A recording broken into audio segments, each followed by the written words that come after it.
Imagine waking up tomorrow and finding out that the government can no longer force you to get permission before you carry a firearm. No more waiting in line. No more background check for your permit. No more bureaucrat deciding whether you deserve your constitutional right. That day may have already arrived, and most Americans have absolutely no idea it happened.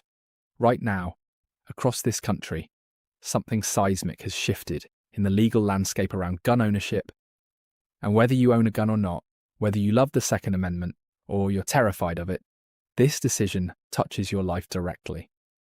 Stay with me, because in the next 11 minutes, I'm going to walk you through exactly what the Supreme Court just did, why it matters more than almost anything else happening in America right now, and what it actually means for you, in your state, in your city, on your street. This is not a drill. This is not political commentary. This is your reality starting today, or reality.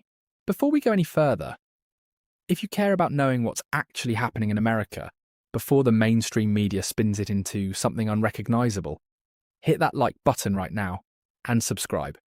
We break down real legal decisions in plain English so you don't have to have a law degree to understand what's being done in your name. Tap subscribe and ring that bell, because this is just the beginning of a story that is going to unfold for years. Now let's get into it. For decades, the debate over gun permits felt like background noise, something legal scholars argued about, something lobbyists fought over in Washington, something that affected other people. But the Supreme Court of the United States has just moved that argument from the background straight into the front yard of every single American household. And the ruling didn't just nudge the needle, it flipped the entire framework on its head. To understand the magnitude of what just happened, you have to understand where we were before.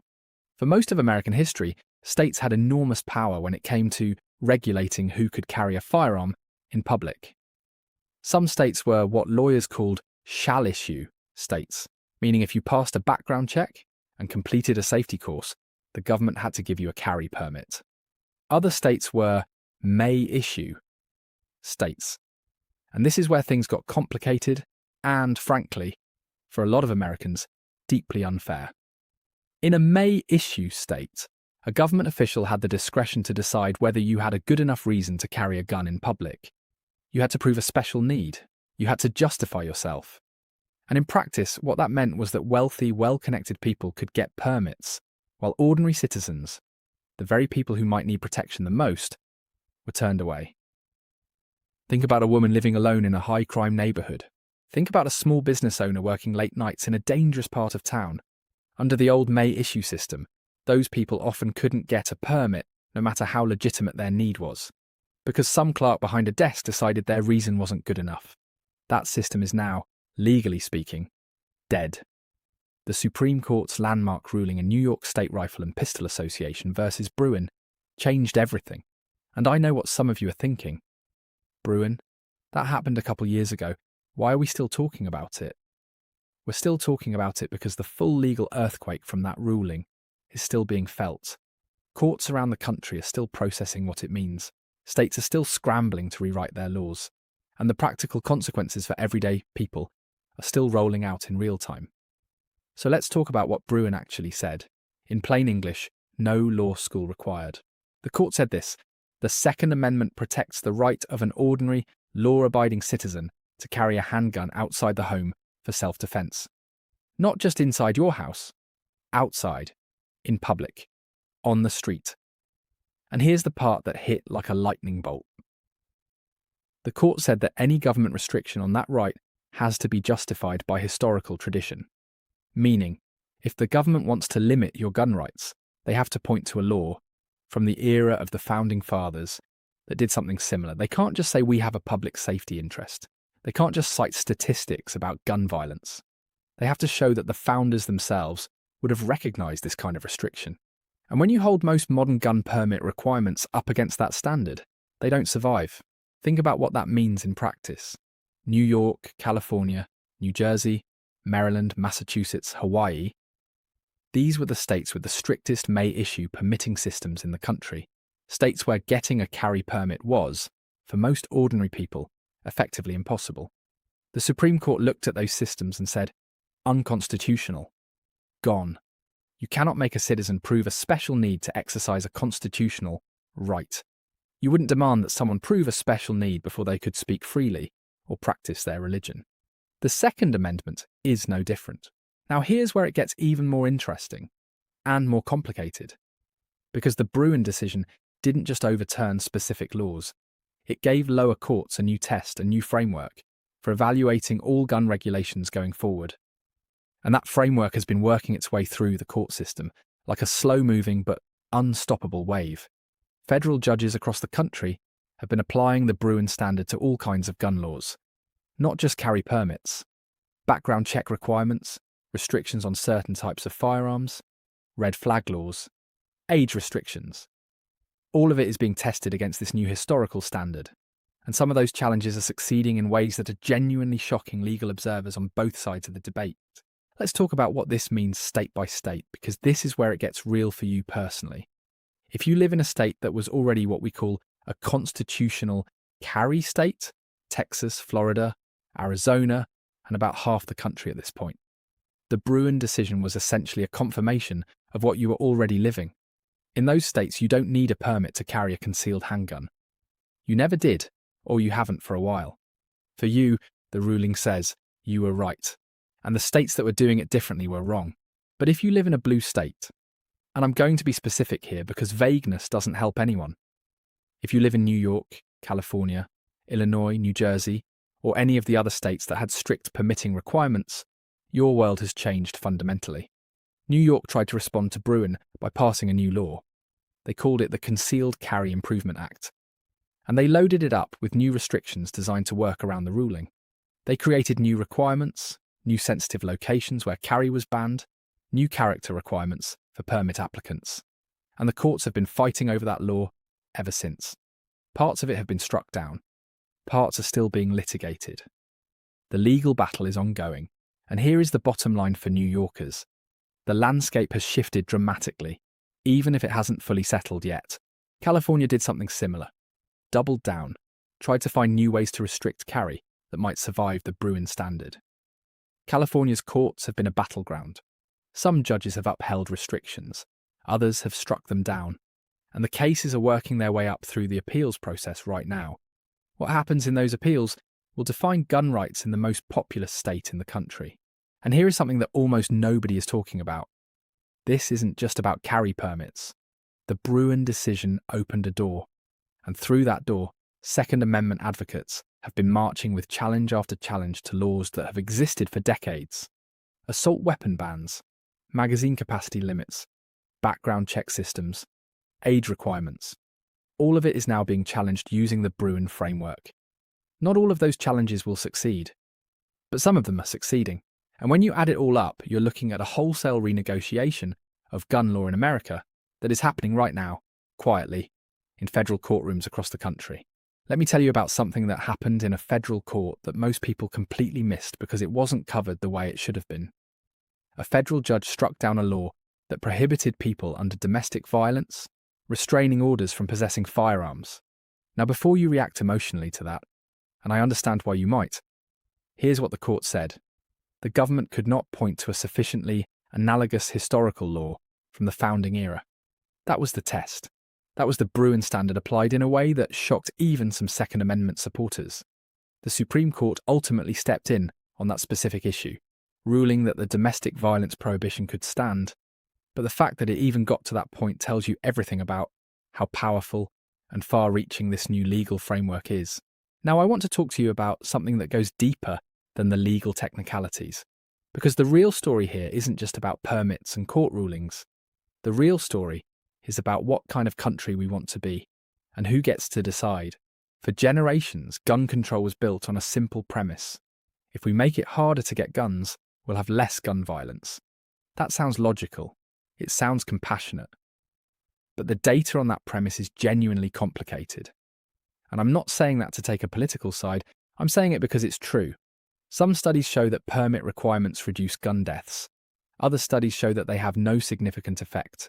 Still other studies show that in high-crime areas, restricting access to guns primarily disarms law-abiding citizens, while having little effect on criminals who don't follow permit laws to begin with. The Supreme Court, in its Bruin ruling, didn't engage much with that empirical debate. The majority opinion basically said, we don't care about the policy debate, we care about what the Constitution says. And the Constitution, as they read it, says you have the right to carry. Gun control advocates were, and remain, furious. They argue that the Bruin decision is a judicial rewriting of history, that the founders couldn't have imagined the kind of weapons that exist today, and that applying an 18th century framework to 21st century firearms technology is legal fantasy. They point to countries with strict gun laws and low gun death rates. They ask why any other developed democracy has this problem to the degree that America does. And they have a point, a genuine, serious point that deserves to be heard. But Second Amendment advocates have a point too. They argue that constitutional rights don't come with asterisks that disappear when the government decides public safety requires it. They point out that the First Amendment protects speech, even when speech is dangerous. They argue that the right to self-defense is fundamental, that it's not something the government bestows on you, it's something you are born with. And when someone breaks into your home at 3 a.m, or follows you to your car in a dark parking lot, they want the ability to protect themselves and their families to be their decision, not a bureaucrat's. This is the argument at the core of American democracy. And the Supreme Court has just put its thumb very heavily on one side of the scale. Here's what I think is the most important practical takeaway from all of this. And I want you to really hear this part. Whatever you believe about gun rights, whatever side of this debate you're on, there is one thing that the Bruin decision and its aftermath make absolutely clear. The gun laws in your state may have changed, may be changing right now, or may be about to change. And if you are a gun owner who carries, or wants to carry, you need to know what is actually legal where you live, right now. Not what was legal 5 years ago. Not what you think is legal based on what you heard. Right now. Because here is a dangerous reality that nobody talks about enough. The confusion created by this ongoing legal battle is genuinely dangerous. You could be living in a state where a law was struck down last year, but local law enforcement hasn't fully updated its guidance. You could be in a situation where you think you're legal and you're not, or you think you're not legal when actually you are. The legal landscape is moving that fast, and the consequences of getting it wrong, for gun owners, can be severe. Felony charges, prison time, loss of your right to ever own a firearm again. So if you own a gun, or you're thinking about getting one, please, talk to an attorney in your state. Look up the current law from official sources. Don't rely on what your neighbour told you, or what you read in a forum post 6 months ago. This is serious. Now let me tell you where this all goes from here, because this story is nowhere near over. The Supreme Court is not done with guns. There are more cases working their way up through the federal courts right now. Cases about ghost guns, cases about stabilising braces, cases about whether states can ban so-called assault weapons. Every one of those cases is going to be decided using the Bruin framework. And depending on what happens in those cases, the gun laws of America could look dramatically different in 5 years than they do today. There is also a political dimension to all of this that you cannot ignore. The composition of the Supreme Court matters enormously to how these cases are decided. Every presidential election, every Senate confirmation hearing, every retirement announcement from an aging justice, all of it feeds directly into the future of gun law in America. If you care about this issue, from either side, you have to understand that the real action isn't just in the streets, it's in the courts, and the courts are shaped by elections. States are also fighting back in ways that are creative, and some would say sneaky. California's approach of creating dense webs of sensitive locations where carry is prohibited is one example. If you can make most of a city a sensitive location, you've effectively recreated the old permit system under a new legal theory. Whether that approach survives court scrutiny is an open question. Illinois tried something similar. Hawaii tried something similar. These battles are going to play out over the next several years, and they're going to determine whether the Bruin decision is truly transformative or whether it's effectively nullified by creative state legislation. And here is a wrinkle that almost nobody in the mainstream media covers because it doesn't fit neatly into either side's narrative. The Bruin decision has created real complications for communities of colour. On one hand, constitutional carry advocates argue that strict permit laws were historically used to disarm black Americans. And that is not a conspiracy theory. That is documented history. After the Civil War, Southern states created the first modern gun permit laws specifically to prevent freed slaves from arming themselves. If that history makes you uncomfortable, it should. On the other hand, many black community leaders and activists in urban areas have argued that loosening carry laws in densely populated cities increases the risk of gun violence in communities that already suffer disproportionately from it.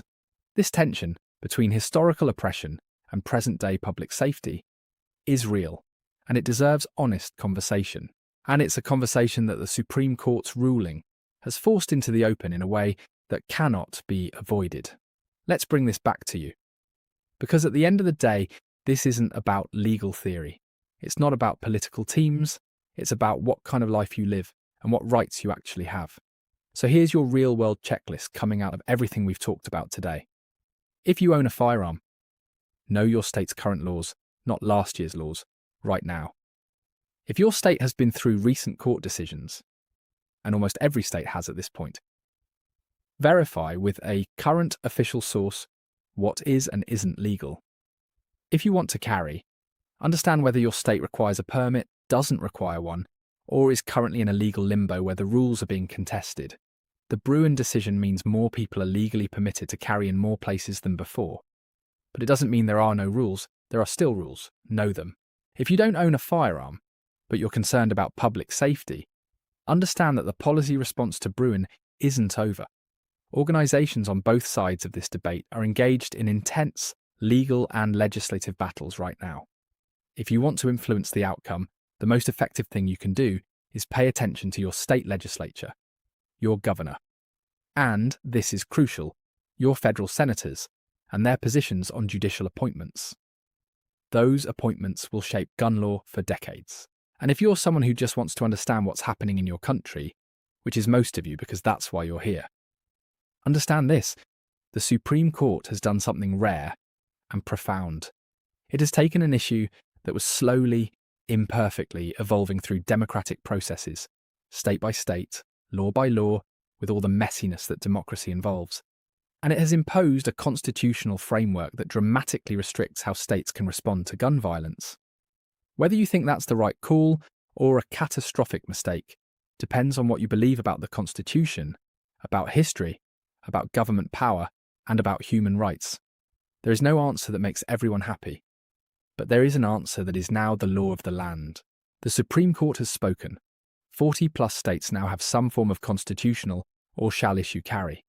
The strict may issue system that defined gun law in states like New York and California for decades has been ruled unconstitutional.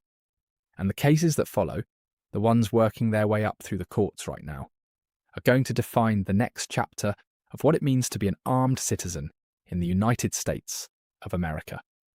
This story is not over, not by a long shot. And when the next major ruling comes down, and it will come down, probably sooner than you think, we will be right here to break it down for you. In plain English, without spin, without an agenda, just the facts and what they actually mean for your life. Before you go, I have one ask. Drop a comment below and tell me where you stand on this. Do you think the Supreme Court got it right? Do you think states should have more power to regulate who carries a gun in public? Are you a gun owner who feels like your rights were finally vindicated? Or are you someone who's genuinely scared about what loosening carry laws means for public safety? I want to hear from you, every single comment, because this conversation matters, and it doesn't happen enough in a space where people are actually listening to each other instead of just screaming. And if this video gave you something to think about, something you didn't know before you clicked play, share it. Send it to someone who needs to understand what's happening with gun rights in America right now. Share it with someone who disagrees with you, because the only way we move forward as a country is if we're all actually working from the same set of facts. This video took serious research and a lot of care to put together, and sharing it is the single biggest way you can help this channel keep doing this work. Hit the share button. You know someone who needs to see this. Send it to them right now. We'll see you in the next one.